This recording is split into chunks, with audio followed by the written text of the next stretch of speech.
Boss. Welcome to my first video of Red Dead Redemption 2.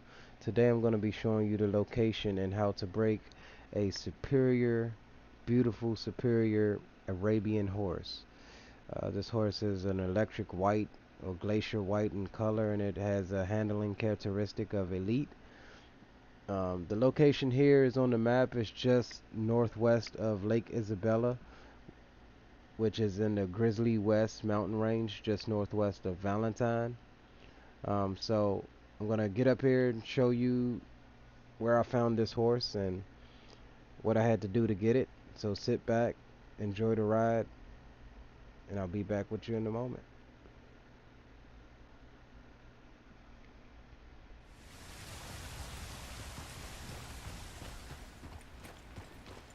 So for starters, I will say that this was a pretty long journey.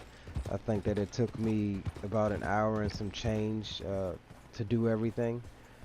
You can come up here the night before and maybe camp out or whatever you want to do, but by the time I got up here, I wouldn't suggest coming up here and doing this at night, but by the time I got up here it was morning. I would also suggest that you bring some cold weather gear and clothing because it's pretty brutal up here. And also just be on guard for predators because they're up here too in the form of gray wolves, and they will try to eat you. So here we are at the summit. Just over this hill down in the valley is where this horse can be found. Once you get to this point, you can just basically try to find the animal, try to spot the animal.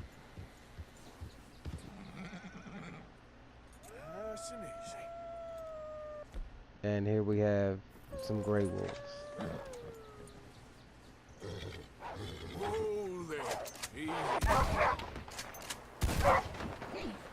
that thought they were going to do something. As you see, this terrain is pretty rugged, pretty deep snow. I don't know if my horse was scared of that wolf carcass or just was trying to get down the mountain because it was steep and covered with snow. But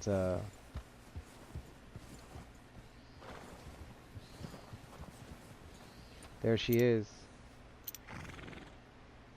Superior Arabian horse standing right next to that huge giant bull moose.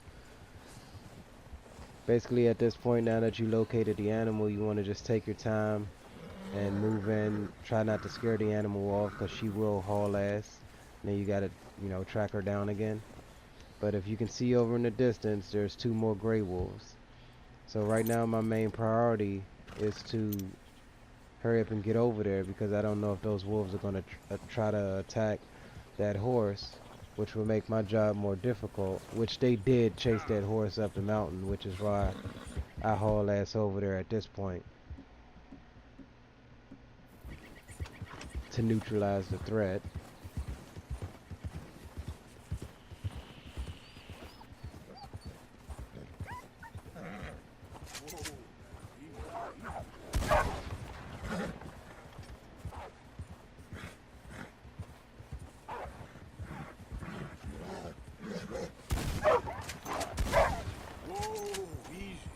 So at this point, I actually lost track of the horse. But that's the good thing about being in the snow. You can follow tracks and be able to track the animal down. So I decided to jump off my horse on foot to locate the animal and move in and start the process of taming her and breaking her. So the breaking process is not one that you can rush. Basically, you have to move toward the animal slowly while trying to keep her as calm as possible. When I start this process, you'll notice a little bar in the bottom right. That bar is going to start dropping. You'll feel your controller rumble. That bar is going to start dropping. At that point, you need to just stop in your tracks and press your button, whatever it is, and calm that horse, because if not, she's going to run off. Make sure at this point when you approach the animal, you study the animal first to get all of the info on it.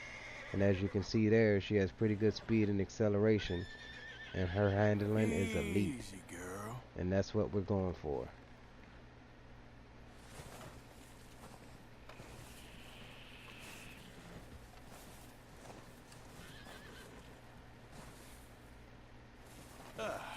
So see how that bar turned red and she ran off. Luckily she didn't go far, but she's very agitated right now. She does not want me near her.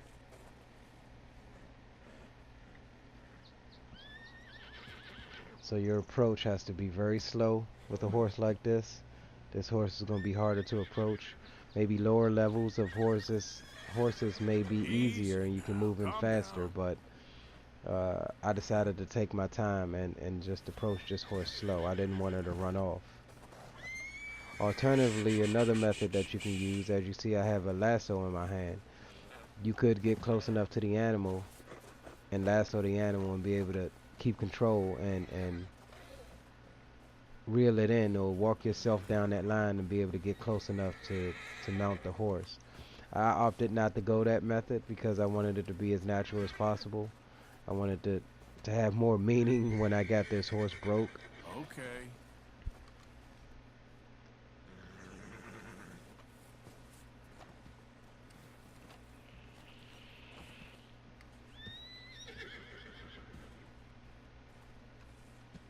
Easy. She is pretty agitated. Whoa, easy.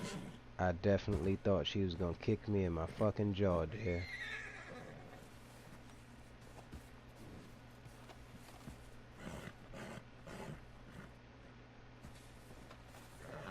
Don't worry. At this point, I'm actually close enough to mount the horse. I don't know why, but I was trying to pat the horse. I thought that I had to pat the horse before I could mount the horse. But in a minute, you'll see me mount this horse, and she's gonna go crazy.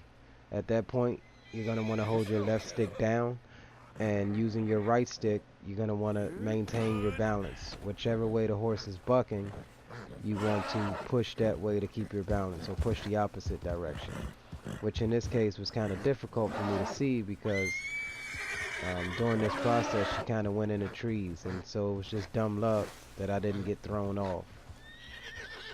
Which if you get thrown off, if she runs off far, you gotta track her down again and We're friends now, girl. approach her again and try to mount her again. And so just like that, I've successfully broken the horse.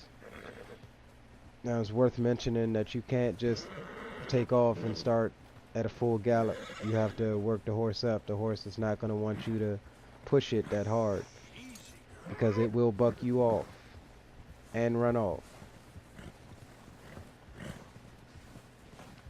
So during this whole trip back, I just took my time. I kept giving the horse praise and just continuing to bond with the horse during the whole trip back. And before we even got a mile away, I already had the horse to a bonding level of 1. There you see, she just went up some more. And if you came up here on another horse, you can just at this point whistle that horse to follow you. I would hope that you didn't run. Excuse me. I would hope that you didn't run or walk up here, unless, of course, you needed the stamina increase. But that horse will follow you back. And I decided to take a horse that I've already got to bonding level 4, simply because that I knew that horse would be riding back by itself. And so anything that would happen, I didn't want that horse to run off and me have to go and try to chase it down to get it back. You're all right, girl. Stay calm. More trouble in the form of a gray wolf.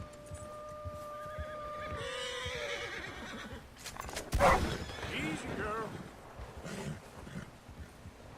I'll be honest, that wolf actually scared the hell out of me, simply because I didn't know how the horse was going to react to me firing a weapon. As you see, she is pretty agitated, knocking her head around and stuff. But I think it's because I've already got that bonding level to 1, as you seen just a few short minutes ago. But I was afraid she was going to buck me off and run off, because not only did I shoot a weapon right behind her head, but there was a predator bearing down on her. Yeah. There we go. So for the most part, this journey back was rather slow. As you see here, I'm finally able to pick up some speed. The horse is starting to trust me more, and the horse is starting to perform, you know, a lot better. And as you bond with her more, that horse will get faster and develop more stamina than she did when you first broke her. But her already having, you know, really above average stats, I think this is why I say I think this is going to be one of the fastest horses in the game. It's also worth mentioning that just because you broke the horse, it's not necessarily fully yours yet until you put your saddle on her. So here we're arriving back at Valentine to do just that, get her equipped with a saddle, and continue the bonding process. So I hope you've enjoyed this video, and if you did, you want to see more Red Dead Redemption 2 gameplay, make sure you give me a like, a thumbs up, something, and a subscription. And as you see there, the stats: Arabian, white, female, elite handling.